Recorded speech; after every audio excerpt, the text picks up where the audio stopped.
This week on the Hollywood in Toto podcast, we hear from a real Wonder Woman, that's Gal Gadot, who shames the international community for being so silent on what's going on in the world right now.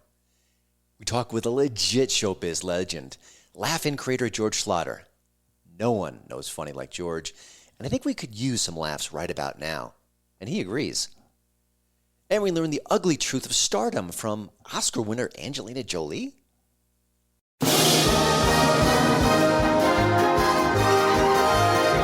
Welcome to the Hollywood in Toto podcast. Entertainment news and reviews without the woke Hollywood narrative. Free speech, free expression. Now that's entertainment. And here's your host, award-winning film critic, Christian Toto. Before we start, I'd love it if you subscribe to the Hollywood in Toto podcast, tell a friend, spread the word. We've got new episodes coming out each Wednesday. Of course, more bonus episodes coming your way very soon. Remember Shut Up and Sing? I'm pretty sure Laura Ingraham popularized that phrase a while back during the Iraq War, if memory serves.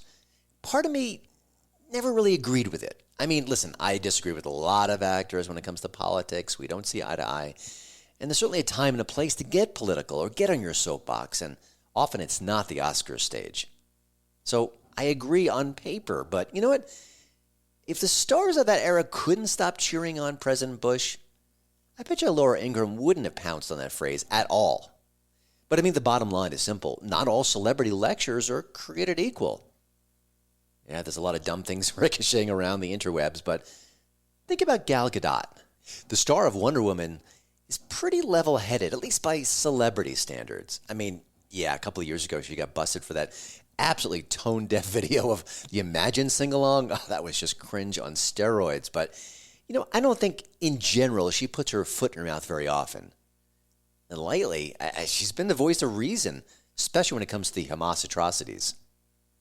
Her latest comments, which were shared on social media, well, they target the human rights groups who have been pretty darn silent about the massacre that happened on October 7th and all the rapes and the physical torture of women impacting so many Israeli citizens and also people around the world. Here's what she had to say. The world has failed the women of October 7th. We claim we stand against rape, violence against women. We will not let women be victimized and then silenced. We say we believe women, stand with women, speak out for women. 2 months later, women are still hostage to these rapists, and the world has failed to call the situation what it is, an urgent emergency that demands a decisive response. Well, she's right. You want to argue with any of that? But, you know, the bigger question is, will her words have an impact? Will they change anything? It's always hard to tell. You could say it's a virtue signal, sure. But someone should be saying something exactly like that, shaming those who have been so eager to look the other way. Oh, nothing to see here, move along. It's the worst possible time for silence, and we're getting a lot of silence right now. But I'm also betting there's someone else that she's speaking out to directly. I think she's targeting Hollywood. Now, she didn't mention Hollywood at all. Maybe I'm reading too much into it. I've just got Hollywood on the brain. But when you think about it, what about the women's marchers in Hollywood? What about those Me Too warriors who couldn't stop talking out about Harvey Weinstein and related issues, about Donald Trump for sure? Well, they've been virtually silent about the mass rapes of women committed by Hamas. Again, Gadot didn't call them out directly. I don't think she had to. I think their guilt made that connection for them. Now, Gadot shouldn't shut up. She should keep talking. She should listen to her conscience and not Laura Ingraham. At least until the hostages are freed and the monsters who kidnapped them get what's coming to them.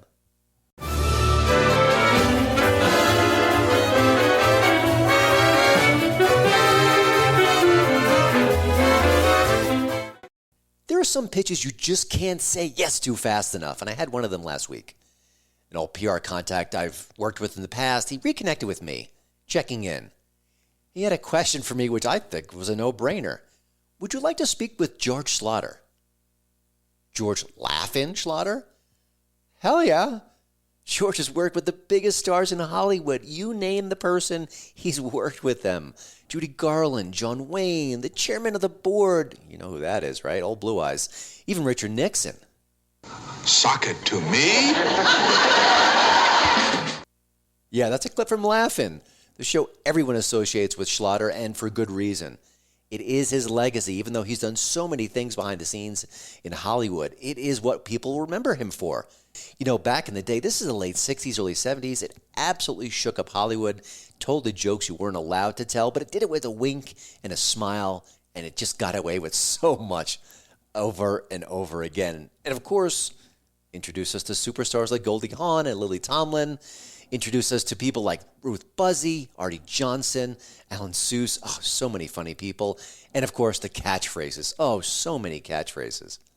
Now, ladies and gentlemen, the moment we've all waited for. You've been waiting for it, haven't you, Homer? Here is America's favorite judge, the Right Honorable Samuel Davis, Jr.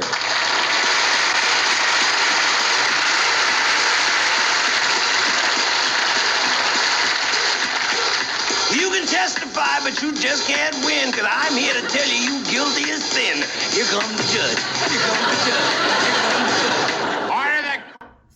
Now, I grew up watching Laugh-In reruns, not the original episodes, but I still couldn't wait to talk to George, and he didn't disappoint. And you know, I checked out how old he was. I was curious. He's been around a very long time, and I couldn't quite pin down his age. Everything from 90 to 96 to 93. I think that's maybe part of the fun here. He's maybe spreading misinformation about his age. Who knows what the source is? But boy, he is ageless. He is funny. He is sharp. And I was so excited to talk to him. And the best part is, after this conversation, you can keep it going. He's got a new book out. It's called Still Laughing, A Life in Comedy. And it is just terrific. You know, Laugh-In is part of the story, but just a small part of the story, really. He's had so many experiences behind the scenes, so many crazy stories to share, so many moments where he had to wrestle with the big stars to get them to do what they were supposed to do. Oh, the egos, the conflicts, all the craziness goes on behind the scenes. Well, he's got all the stories, and he shares them with a lot of laughter, a lot of sweetness, a lot of warmth, and a lot of reality. I mean, it just doesn't come easy to tell these stories, to bring these stars to the big screen or the small screen. It's a real great inside look at Hollywood. And George is the best person to tell it. He is still funny, still making everyone laugh. He made me laugh a lot during this conversation. And I can't wait for you to reminisce with George with me on the Hitcast. Buckle in. It's time for a living legend, George Schlatter. George, thank you for joining the show. And my first question is the obvious one. So many great stories in the book. Why have you been holding out for so long? Why did you wait to tell these stories? Because they're so amazing. I've been tempted, and then the time came when the world seemed to me to be an unhappy place, and I decided to reflect back on the fun that I'd had, and that's when we decided to nail it down. So the stories took a lifetime to collect, but not that long to write. Gotcha. Oh, it's a great impulse, and it really does speak to who you are and who you've been over the years. You know, in reading your book, I'm thinking, you're not a producer, you're a diplomat, you're a peacemaker. There's so many stories here about getting these stars to do what they have to do, getting things done, settling the arguments, making some peace. Of my past employees who might quarrel with the description of peacemaker. Well, you got the job done. That's the bottom line. A lot of the book deals with times when I was not making peace, when I was having fun and causing trouble. That's right. But is that a skill you've always had? I mean, when you were younger, did you find that you had the ability to use humor and wisdom and insight to make all the pieces fall together? Came really from my mother. And then from when I was young, I had various setbacks. I had polio and I was burned and all this thing. And humor really is what causes you or allows you to recover from anything. Mm-hmm. And if you can laugh, you can put up with anything, which I proved on my honeymoon. That's right. Yeah, there's so many great stories in the book about how you use humor to diffuse the situation. Now, you've worked with the greats, Judy Garland, Frank Sinatra, Jerry Lewis. Judy Garland was troubled. Frank Sinatra was troubled. Mm-hmm. And I found that my solution with all of those kind of people is to make them laugh, because they're all looking for something to break that coil of tension. Mm-hmm. When you break that, you can do that by making them laugh. And I had laughed after that. I'm surprised I recovered from. Was there one star who was the toughest to make laugh, who needed your very best to make things happen on the set? Well, for Sinatra was a challenge because there was all of that energy was such a tight coil, and there was so much history in him and so many different aspects of Sinatra's career and life that the secret to Frank was making him laugh, as it was with Judy Garland. When we think about Sinatra, the term larger than life barely captures what we think of him, his persona, his brand, his talent. What was it about him that you saw that was maybe something we didn't realize over the years, something a part of his personality that you got to see that maybe other people didn't?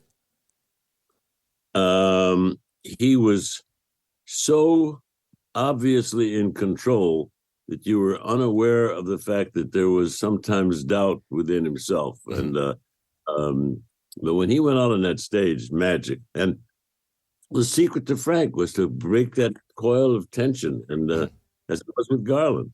But I had laughs with Sinatra that I'm surprised I survived. Do you think that maybe that's the through line with all these really big talents, these geniuses, that deep down it was insecurity that was haunting them, that even though they seemed like they had it all, they were beautiful, all that talent, but maybe deep down they just weren't quite sure, and maybe they had to project a different persona? Well, recognizing talent in yourself requires a bit of insecurity, because if you don't doubt it, you can't trust it. And Frank was a question of how do you surprise him, and I had laughs with him that just went on. There didn't seem to be going to be laughs, but they turned out. When he laughed, the whole world laughed. I'm 55. I grew up on the reruns of Laugh-In, and I adored the show. And it was a little bittersweet reading the behind the scenes stories, because the talent, they fought amongst themselves. They were wrangling to appear with certain personalities like Peter Sellers. It's amazing as a viewer to watch a show that was so full of love and laughter, and then realize there were all these tensions behind the scene. Is that just the way Hollywood works, that it's so complicated and so difficult, and yet what comes out is so magical in a way? It's magical. There's always a secret, and it's a dangerous way to make a living. And if you're not a bit insecure, you're not going to do it very well, because you have to anticipate a problem and then correct it before it happens. And but that's also where the fun comes from, You didn't shy away from the fight or from the fracas behind the scenes.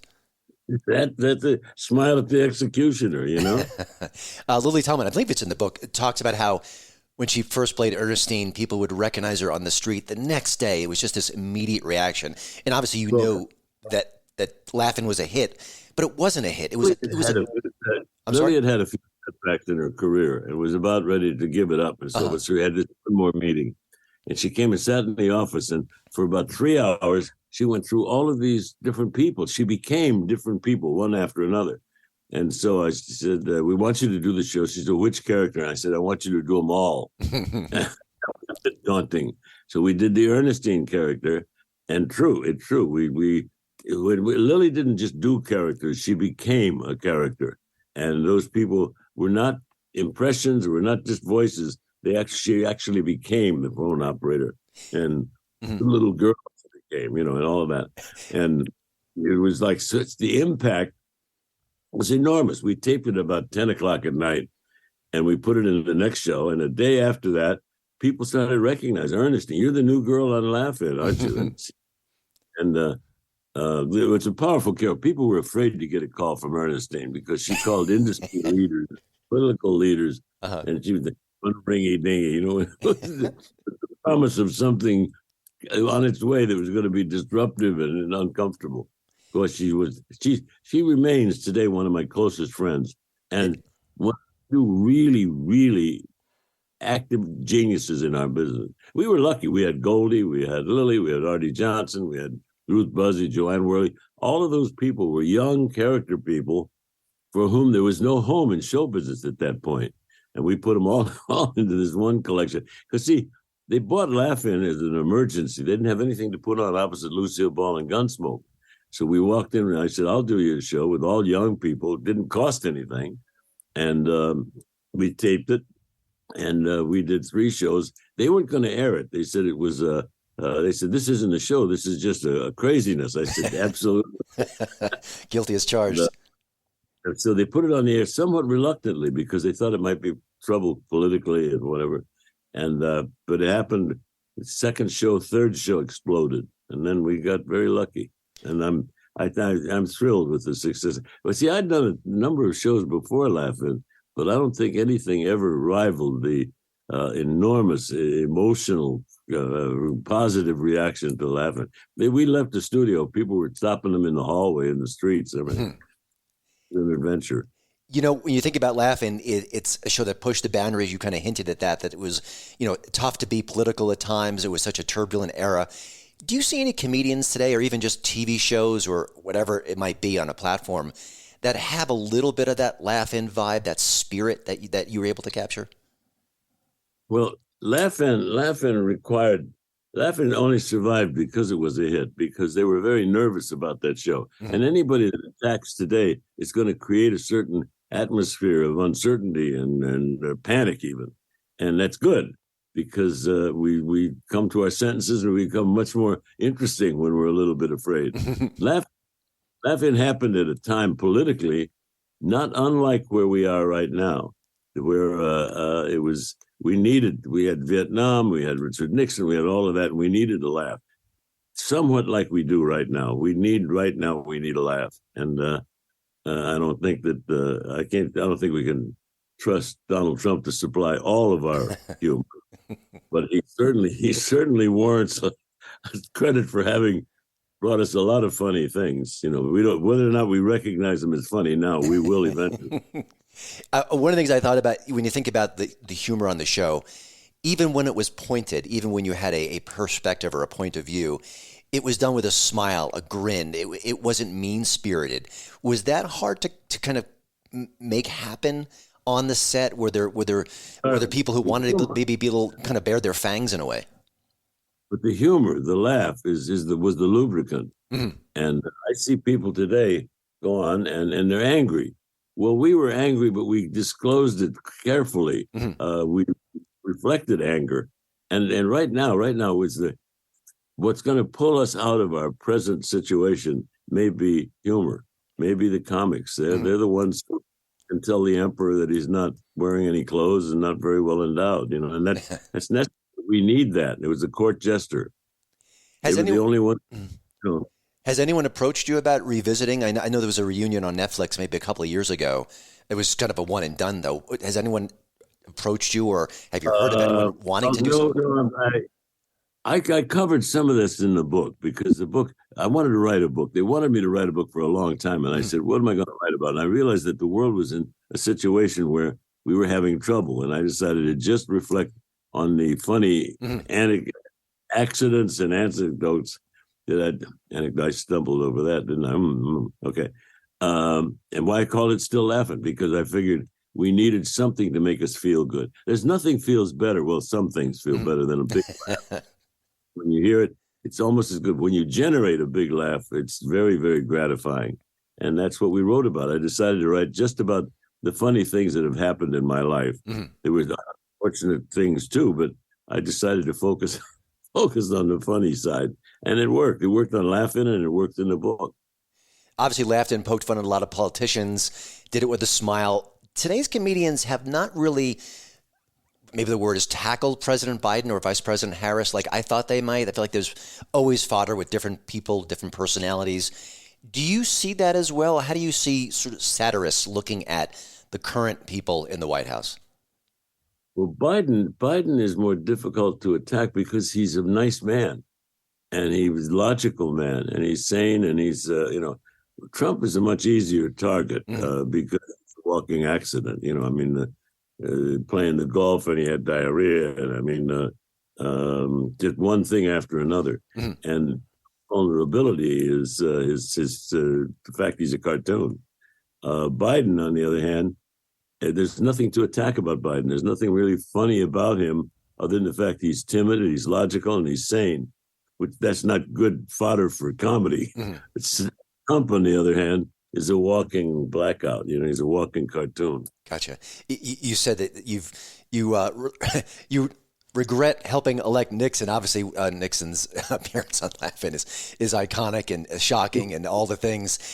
When you think about all the work you've done over the years, not just Laugh-In, but you've been doing this for decades, has there ever been a temptation to use that pop culture power to say, hey, I could change hearts and minds if I do a joke this way or that way? I think you've avoided that, but was there ever a temptation to send a message beyond the laughter? It was always the temptation and always the realization that every joke has a victim, and you just got to be careful to spread your victims around. In every joke, there is a victim. With Richard Nixon was a mistake. We were going to do the second season of Laugh-In, and I said to Paul Keyes, who was very close to Richard Nixon, was one of the writers, and I said, can you get Nixon? He says, I can get Nixon for you. And I said, could you get him for me? Anyhow, we went over. And we went down the hall where he was taping a press conference, and we just got him to say "sock it to me," which he didn't. He said, "I'm new in this comedy business. New comedy's new. Sock it to me." No. It's a smile, Mister. Easy thing to accomplish. He said, "Sock it to me," and he said that it helped elect him. And Hubert Humphrey refused to do the show. We tracked him all over the United States trying to get him to do a cameo. And he said not doing the show may have cost him the election and may have helped Nixon. And I've had to live with that. Mm-hmm. Yeah, pop culture has a lot of power sometimes. It is eye-opening. When you think about all the people you've worked with, obviously straight-on comedians, but you've also dealt with John Wayne. And again, President Nixon is not exactly a comedic genius. Who were the people that surprised you that weren't known for being funny, but once you worked with them and got to know them and got them on the stage, they actually were pretty good? When we went on the air, it was a last minute buy. They had nothing to put on opposite Lucy and Gunsmoke, and nobody wanted to do the show. Nobody knew who we were. Rowan and Martin were a great actor, but not famous. And here was this collage, this barrage of jokes, and nobody knew who we were or, wanted to do the show. So we actually booked the show in the hallway with people coming down from the Johnny Carson show. We catch them coming down the hall, as we did with John Wayne. We wanted John Wayne to say, I'm not going to do that show. Those people. We put that on the air. We put on the air all the people from the Johnny Carson show saying they weren't going to do the show. Those were our first cameos, a bunch of I love your ingenuity. Much of comedy comes from being able to reverse the negative, to focus on the negative, to celebrate the negative. And that really was the secret behind Laugh-In. And the secret probably for the reason you're talking to me, because... one of my favorite... Go ahead, I'm sorry. One of my favorite stories in the book was one time Dan Rowan and Dick Martin were protesting. They were upset about something, and they refused to do their monologue. And then, can you just share what you did? Because I just thought it was so clever, and it was such a great way to diffuse it. Dan Rowan didn't show up one week, but he was. They were a brilliant stand-up act and made an enormous contribution to Laugh-In because that act was older and straight, and the craziness happened around them. But Dan Rowan one week wasn't coming in.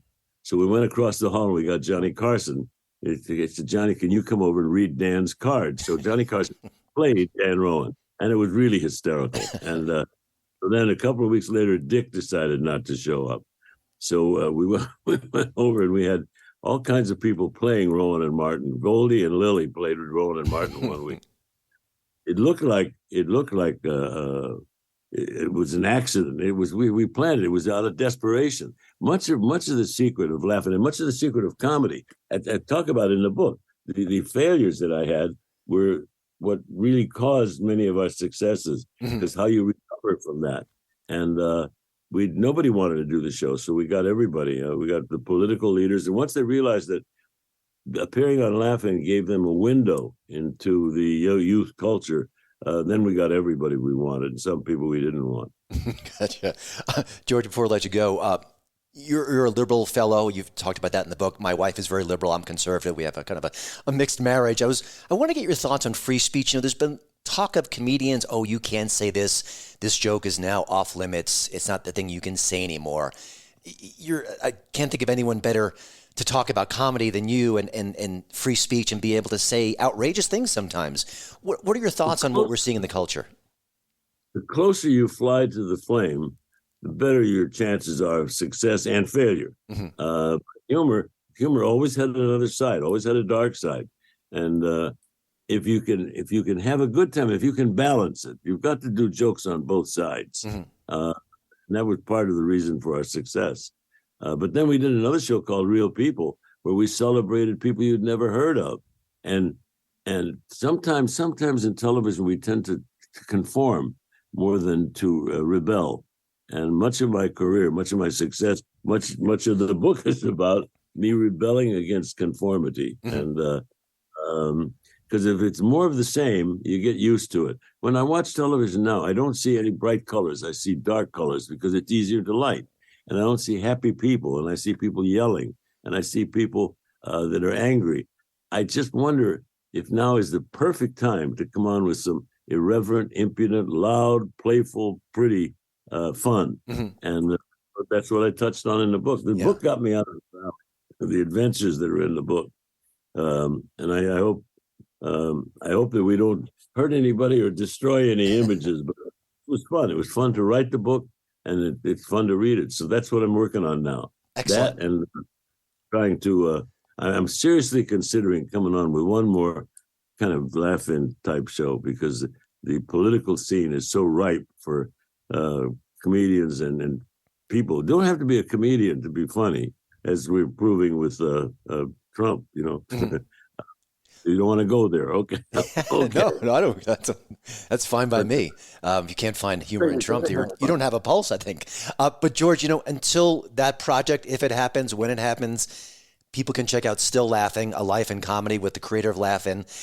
I couldn't stop smiling. I read it. I had like a goofy grin on my face. I think it's the perfect gift for the holidays. Give it to someone you love. It's such a great trip down memory lanes. It has a lesson too. You mentioned the humor, you mentioned the adversity, and I think the fact that you're still here making us laugh, into your 90s, there's a lesson there too. I love it. And George, it's been an honor to speak with you, and I appreciate your time.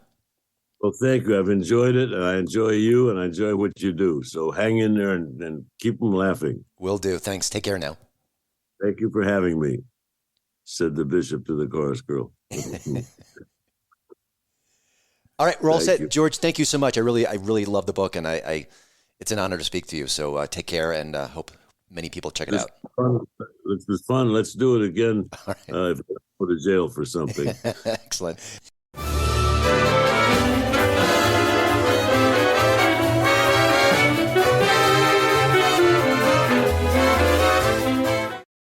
Let's be honest. Who wouldn't want to be Angelina Jolie? She's rich. She's beautiful. She's Hollywood royalty. She's got an Oscar. Her dad is John Voight. John Voight. But in reality, being Angelina Jolie sounds kind of bad. Just ask her. The Wall Street Journal just did. They had an interview with her recently, and she opened up about her life and fame, her career. It sounds like she's just not happy. Here's a quote from that article. I wouldn't be an actress today, she said. When I was starting out, it wasn't as much of an expectation to be as public, to share so much. Wow. I mean, she's right. We know everything about the stars. We know everything about Angelina Jolie. Her marriages, her kids, the breakups, the love affairs, you name it. And of course, her split with Brad Pitt was just front page news forever. In a way, it still is. And it clearly took its toll on her. Here's another quote from that interview. It's part of what happened after my divorce. I lost the ability to live and travel as freely. I will move when I can, she said. I grew up in quite a shallow place. Of all the places in the world, Hollywood is not a healthy place. So you seek authenticity. It's really jarring. So many celebrity interviews are full of fluff, or it's just pure promotion, or maybe it gets hyper-political. This is someone in pain.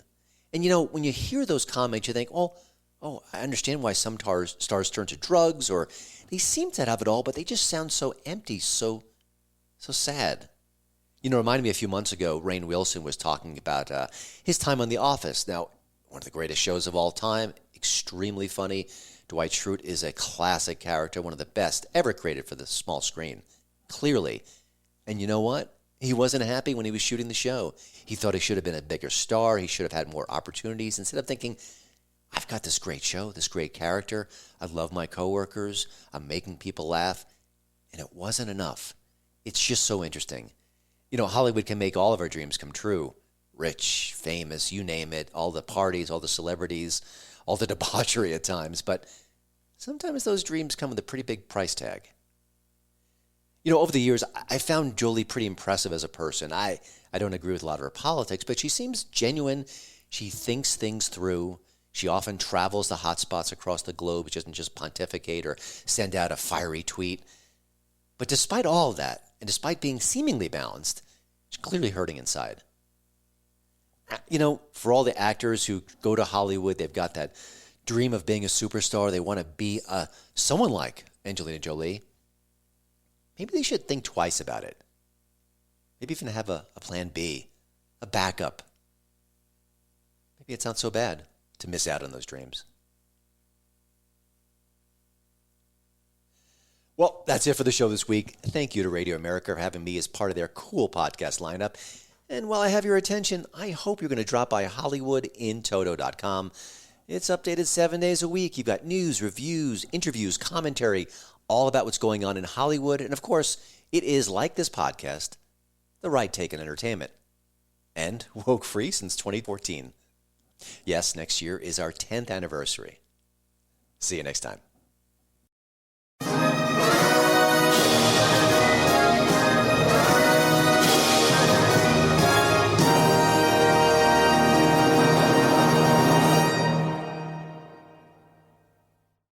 If you're a last-minute gift shopper, then Instacart is your holiday rescue app this season. No more tracking packages, no more trips to the post office, and no more Christmas gifts arriving in February. Instead, you can just download Instacart to order gifts like beauty, tech, and gourmet goods from local stores and get them delivered in as fast as 1 hour. Plus, right now, you'll get free delivery on your first 3 orders. This offer is valid for a limited time. $10 minimum per order. Additional terms apply. Must be 21 plus to purchase alcohol where available. Lucky Land Casino, asking people, what's the weirdest place you've gotten lucky? Lucky? In line at the deli, I guess? Aha, in my dentist's office.